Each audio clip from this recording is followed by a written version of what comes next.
किसान कोटा प्लॉट्स क्या होते हैं? आप में से बहुत सारे लोग जब फ़ोन करते हैं तो ये पूछते हैं किसान कोटा क्या होता है, और इसके बारे में बड़ी अलग-अलग तरीके की मैंने बातें सुनी। कई लोग कहते हैं कि साहब किसानों से हम ले लेंगे तो ऐसा नहीं होगा दोबारा किसान कब्ज़ा कर लेगा, या फिर क्या इसमें भी डेवलपमेंट होगा, या ऐसा है नाली बह रही है, रोड ऐसे ही है, स्ट्रीट लाइट्स नहीं है। देखो, सबसे पहले जो है गौतम बुद्ध नगर, जिसमें नोएडा, ग्रेटर नोएडा, नोएडा एक्सटेंशन और यमुना एक्सप्रेसवे सारा पूरा एरिया आता है, इसके अंदर फ्री होल्ड नाम की कोई चीज़ नहीं है। इसमें ज़्यादातर मोस्टली 80-90% जो है वो अथॉरिटी की ही प्राधिकरण की चीज़ है। ए और बी उसको कैटेगराइजेशन कर लो। पहला होता है जनरल प्लॉट, जैसे सेक्टर आप एक्सप्रेसवे पे जाइए, 92 हो गए, 105 हो गए, सारे जो प्लॉट्स हो गए ये जनरल प्लॉट्स है। उसके बाद आता है किसान कोटा।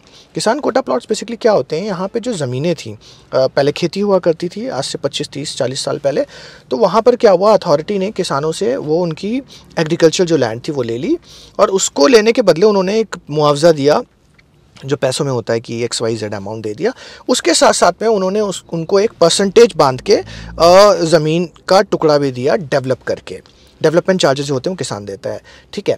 अब नोएडा में 5% है, नोएडा एक्सटेंशन में 6% है, और यमुना एक्सप्रेस पे जाएंगे 7% है। अभी आपने देखा होगा किसान 10% प्लॉट की मांग कर रहे थे। ये रेशियो जो है 5, 7, 10% का ये होता है जितनी ज़मीन अधिग्रहित हुई है उसके हिसाब से, ठीक है। इस ज़मीन के अंदर अच्छी बात क्या रहती है कि देखो, अगर आप कोई व्यावसायिक गतिविधि भी करना चाह रहे हैं जो परमिसिबल है, मोटा मोटा 50% की बात अथॉरिटी से सुनने में आती है, 50% तक आप काम कर सकते हैं।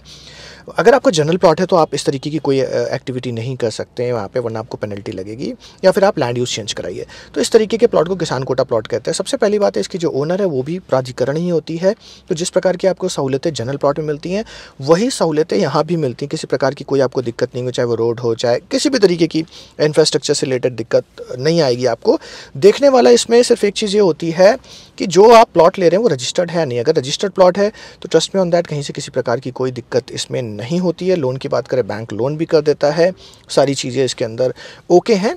डिफरेंस की अगर बात करो, मोटा मोटा देखो ग्रेडिंग का फ़र्क ज़रूर होता है। अगर मैं कहूँगा A ग्रेड के प्लॉट जनरल प्लॉट हैं तो ये B ग्रेड आप इसको मान सकते हैं, बिल्कुल, क्योंकि प्राइस भी कंपैरेटिवली देखेंगे। अगर 1 लाख रुपए का रेट है जनरल प्लॉट का तो इसका रेट आपका 65, 70, 75, 80 हज़ार रुपये पर स्क्वायर मीटर तक हो सकता है। डिपेंड करता है कौन सा एरिया किस तरीके का है। तो अगर आप किसान कोटा प्लॉट में भी इन्वेस्टमेंट करना चाहते हैं तो आप बिल्कुल कर सकते हैं, बिना डरे, बिना परेशान हुए। बैंक लोन भी मिल जाएगा, फिर से कह रहा हूँ, सारी चीज़ें हो जाती हैं। बशर्ते एक चीज़ ज़रूर है जो आप देख लीजिए। पहली चीज़ है, जिस किसान से कर रहे हैं आप उससे मिल रहे हैं, आप उसको देख रहे हैं, आप उसको जान रहे हैं, उसके नाम की चेक और जो भी है पेमेंट है वो आप कर रहे हैं। दूसरा, ये प्लॉट रजिस्टर्ड है नहीं है। अगर रजिस्टर्ड नहीं है तो ऑब्वियसली किस तरीके की प्रॉपर्टी में इन्वेस्टमेंट करने की आवश्यकता नहीं है, बट यहाँ पर प्लॉट अगर रजिस्टर्ड नहीं है तो उस प्लॉट को बिल्कुल ना खरीदें। Thank you.